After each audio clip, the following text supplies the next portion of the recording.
समस्याओं को बढ़ने से पहले ही सुलझा लें। एक राज्य में शासन करने वाला राजा दुनिया का सबसे शक्तिशाली शासक बनना चाहता था।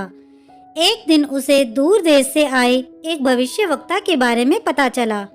वह उनसे मिलने पहुंचा और उन्हें अपनी इच्छा बताते हुए निवेदन किया, महात्मा, मुझे कोई ऐसा उपाय बताएं जिससे मैं पूरी दुनिया का सबसे शक्तिशाली राजा बन सकूं।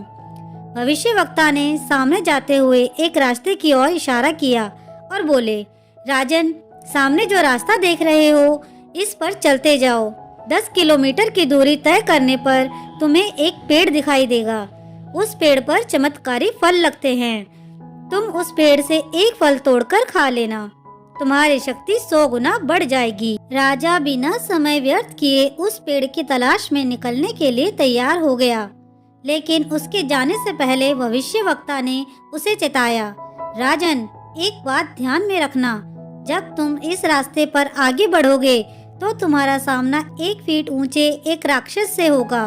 तुम उसे मार देना, तभी आगे बढ़ना, अन्यथा वह तुम्हारा आगे बढ़ना और पेड़ से फल तोड़ना मुश्किल कर देगा। राजा ने हामी भरी और भविष्यवक्ता से आज्ञा लेकर उनके बताए रास्ते पर चलने लगा। 1 किलोमीटर की दूरी तय करने के बाद अचानक एक राक्षस उसके सामने आया और उसका रास्ता रोक लिया। उसकी ऊंचाई 1 फीट थी। वह राजा को ललकारते हुए बोला, तुझमें हिम्मत है तो मुझे मारकर आगे बढ़। राजा ने देखा कि राक्षस कद काठी में बहुत छोटा है। उसने सोचा कि इतने छोटे से राक्षस को मारने में अपना समय और ऊर्जा क्यों व्यर्थ करूं। वह उसे धकेलकर बिना मारे ही आगे बढ़ गया। वह आगे 1 किलोमीटर ही चल पाया था कि वह राक्षस फिर से उसके सामने आ गया। इस बार उसकी ऊंचाई 1 फीट बढ़ गई थी। राजा ने उसे फिर एक तरफ धकेला और आगे बढ़ गया। आगे बढ़ते बढ़ते हर 1 किलोमीटर पर वह राक्षस राजा के सामने आने लगा और हर बार उसकी ऊंचाई 1 फीट बढ़ी हुई होती। राजा हर बार उसे मारे बिना आगे बढ़ जाता। जब राजा भविष्यवक्ता द्वारा बताए पेड़ के पास पहुंचा तो राक्षस फिर से सामने आ गया। इस बार वह 10 फीट ऊंचा विशालकाय राक्षस था।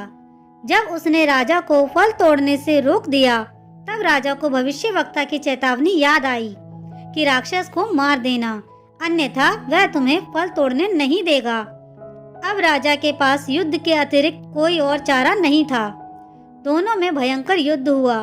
कई बार स्थिति ऐसी बनी मानो राक्षस राजा को मार देगा, लेकिन अंत में किसी तरह राजा राक्षस को मारने में सफल रहा।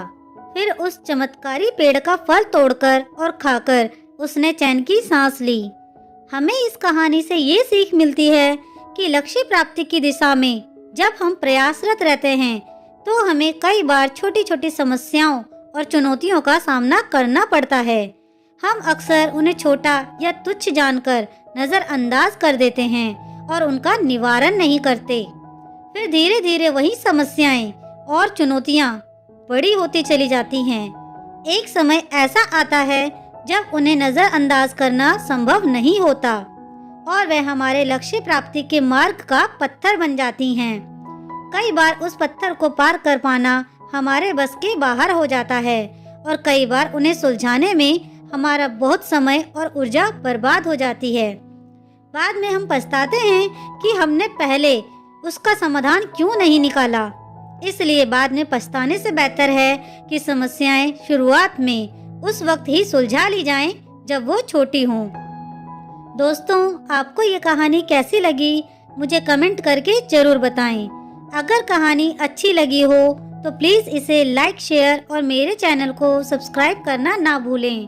कहानी सुनने के लिए आपका बहुत बहुत धन्यवाद।